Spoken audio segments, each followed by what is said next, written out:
না না তাদের একটু দাঁড়িয়ে বলুন। আচ্ছা। এপারে চলে যান। দাঁড়াবে স্যার, দাঁড়াবে। আচ্ছা, আপনারা দেখেছেন যে আমি পুলিশের সাথে কথা বলেছি। পুলিশ এখনো পর্যন্ত জানিয়েছে আমাদের 9 জন মারা গিয়েছে এই অগ্নিকাণ্ডে। তার মধ্যে একজনের মাত্র আইডেন্টিফিকেশন করতে পেরেছে, উনি ঝাড়খণ্ডের অধিবাসী। আর 8 জনের মানে আইডেন্টিফিকেশন এখনও তারা করতে পারেনি। তারা ধারণা করছে যে 8 জনই বাংলাদেশি। এর মধ্যে 2 জন মহিলা আছে আর 1 জন শিশু আছে। এখন পুলিশ মর্গে আছে লাশ, এবং এখন এটার মানে আইডেন্টিফিকেশনের প্রক্রিয়া চলছে। আইডেন্টিফিকেশন করা হলে ওরা অফিসিয়ালি জানাবে, তখন আমরাও আপনাদেরকে জানাবো।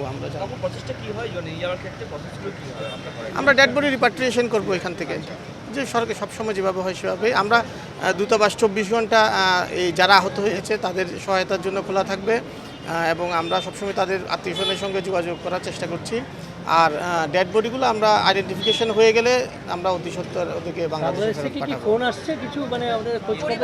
হ্যাঁ হ্যাঁ হ্যাঁ, পরিবারের সদস্যরা আমাদের পররাষ্ট্র মন্ত্রণালয়, প্রবাসী কল্যাণ মন্ত্রণালয়, তারা সবাই যোগাযোগ রাখছেন। আমরা 24 ঘন্টা তাদের সঙ্গে কানেকশনে আছি আর কি। ঠিক আছে।